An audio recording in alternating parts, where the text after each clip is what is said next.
Genesis chapter 1, verses 1 to 5. Nang kasimula ay nilikha ng Elohim ang langit at lupa. Ang lupa ay walang hugis, wanyo. Dilim ang bumabalot sa kadaliman at kumikilos ang Espiritu sa Elohim sa ibabaw ng tubig. Sinabi ng Elohim, magkaroon ng liwanag, at nagkaroon na. Nasiyahan ang Elohim na ito'y mamasdan. Pinagpuput niya ang liwanag at ang dilim. Ang liwanag ay tinawag niyang araw, at ang dilim naman ay tinawag niyang gabi. Lumipas ang gabi at sumapit ang umaga. Iyon ang unang araw. Amen. Amen. Genesis chapter 1 verse 26 to 31. Pagkatapos, sinabi ng Elohim, ngayon likhain natin ang tao ayon sa ating larawan, ayon sa ating wangis. Sila ang mamamahala sa mga isda, sa mga ibon sa himpapawid, at sa lahat ng hayop, maging maamo o mailap, malaki o maliit. Nilalang nga ng Elohim ang tao ayon sa kanyang larawan. Sila'y kanyang nilalang na isang lalaki at isang babae. At sila'y pinagpala niya.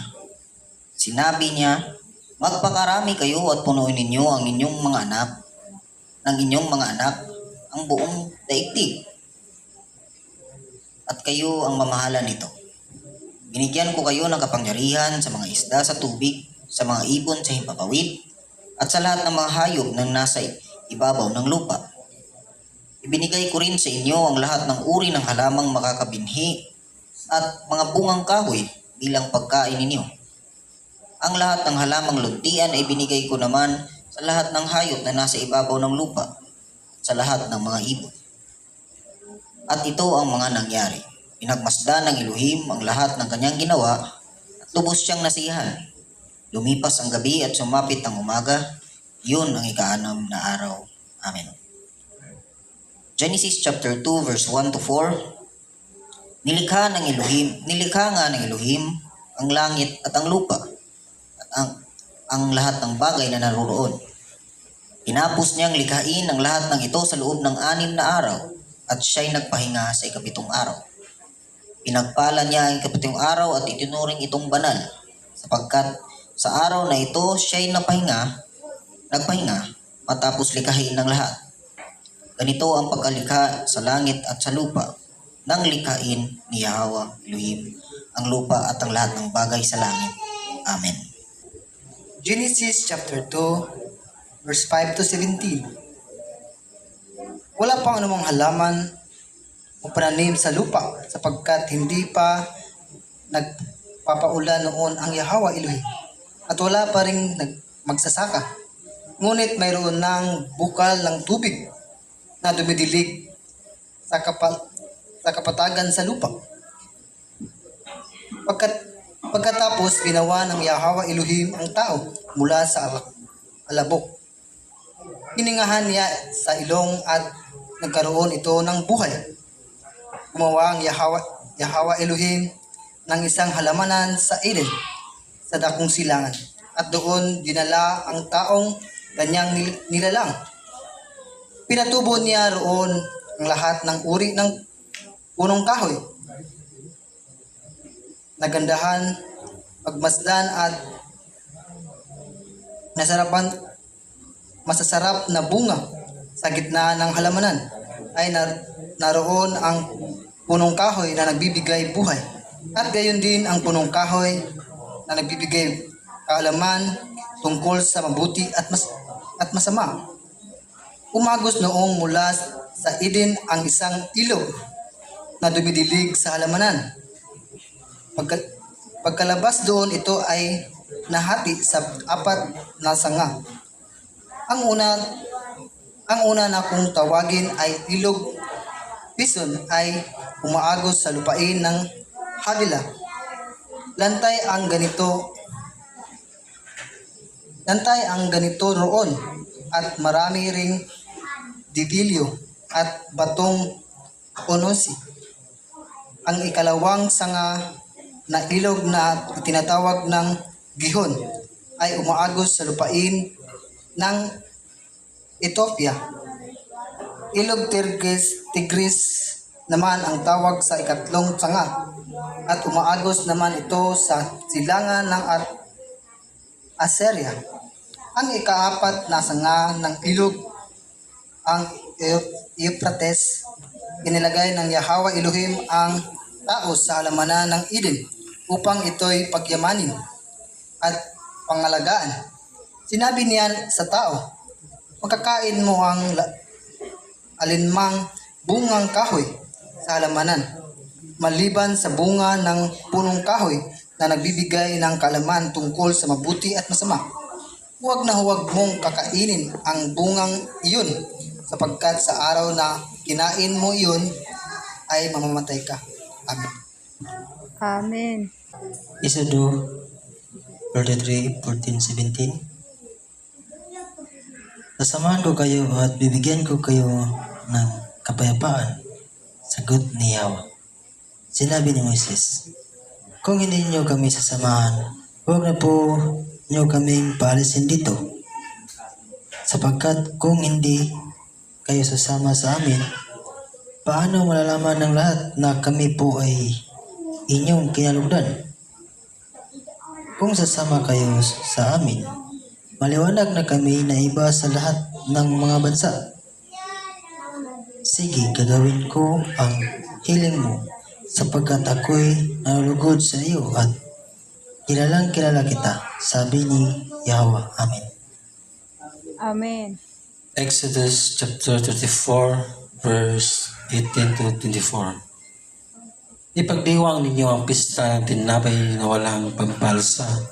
Tulad ng sinabi ko sa inyo, itong araw kayong kakain ng tinapay na walang pampalsa sa unang buwan, sapagkat yun ang buwan ng pag-alis ninyo sa Ehipto. Akin ang lahat ng panganay na lalaki, maging tao o hayop. Ang panganay na asno, tutubusin ninyo ng tupa. Kung ayaw ninyong palitan, baliin ninyo ang liig, tutubusin din ninyo ang tupa. Ang panganay na lalaki, huwag kayong harap sa akin ng walang dalang handog.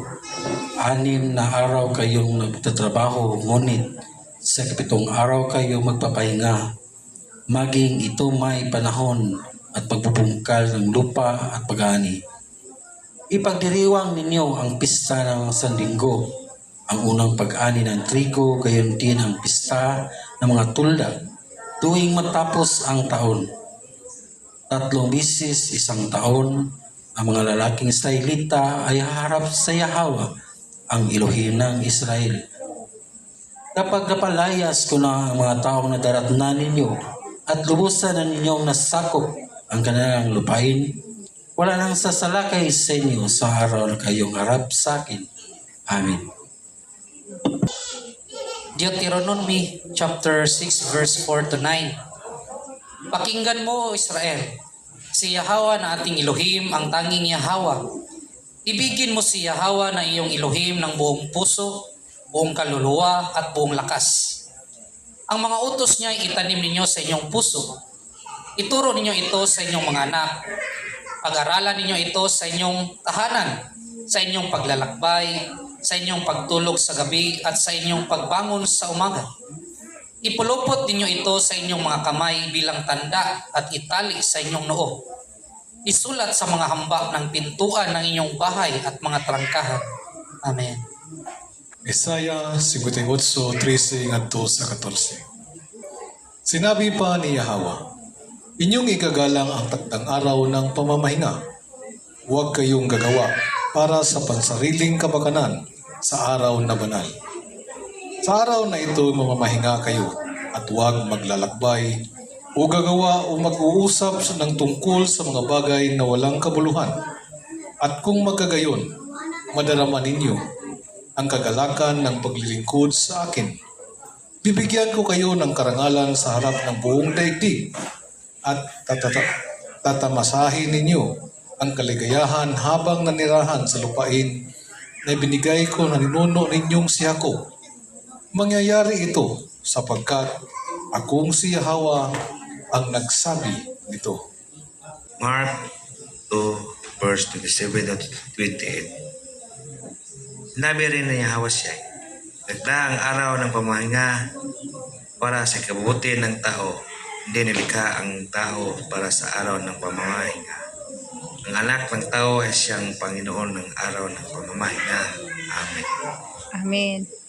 Mateo 7 verse 12. Gawin ninyo sa inyong kapwa ang nais ninyong gawin nila sa inyo. Ito ang buod ng kautusan at mga sinulat ang mga propeta. Amen. Amen. Isaiah chapter 44 verse 18. Ang mga taong gayon ay mga mangmang at hindi inunawa ang kanilang ginagawa. Tinakpan nila ang kanilang mga mata at sinarahan ang isipan sa katotohanan. Jeremiah chapter 4 verse 22. At sinabi ni Yahweh, "Napakahangal ng aking bayan, hindi nila ako nakikilala. Tulad nila ay mga batang wala pang pangunawa. Sanay sila sa paggawa ng masama, ngunit bigo sa paggawa ng mabuti." Hosea chapter 4 verse 6. Nalipol ang aking bayan dahil sa kamangmangan, sapagkat itinakwil ninyo ang karunungan, itinakwil ko rin kayo bilang pari. At dahil kinalimutan ninyo ang kautusan ng inyong Elohim, kalilimutan ko rin ang inyong mga anak. Amen. Amen. Daniel 12 verses 10. Marami ang dadalisayin at mapapatunayang may malinis na kalooban.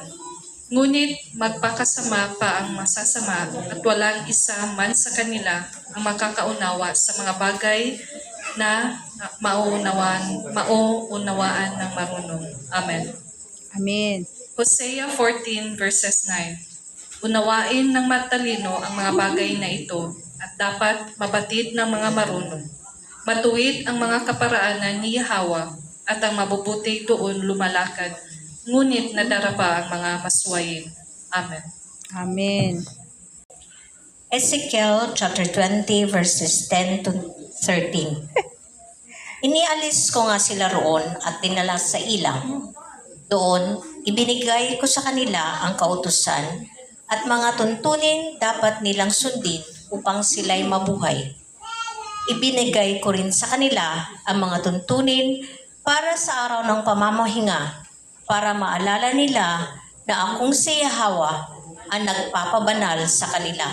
Ngunit maging sa ilang ay naghimagsik sila sa akin. Hindi nila sinunod ang aking mga tuntunin. Ang kautusan kong dapat sundin upang mabuhay sila ay kanilang tinanggihan. Bagkus, nilapastangan pa nila ang araw ng pamamahinga.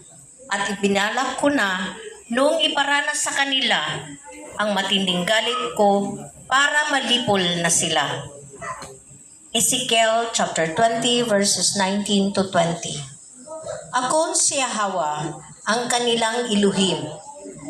Sinabi kong lumakad sila ayon sa aking mga tuntunin at sunding mabuti ang aking kautusan at pahalagahan nila ang araw ng pamamahinga sapagkat ito ang mag-uugnay sa kanila at sa akin. At sa ganito, makikilala nilang akong si Yahweh, ang kanilang Elohim. Amen. Amen. Pahayag 22:14. Mapapalad ang sumusunod sa kanyang kautusan, sapagkat bibigyan sila ng karapatang makapasok sa banal na lungsod at makakain sa bunga ng punong kahoy na nagbibigay buhay. Amen. Amen. Mangangaral 12:13. Sa kabila ng lahat ng ito, isa lamang ang aking masasabi. Matakot ka sa Elohim at sundin mo ang kanyang mga utos, sapagkat ito ang buong katungkulan ng tao. Amen. Amen.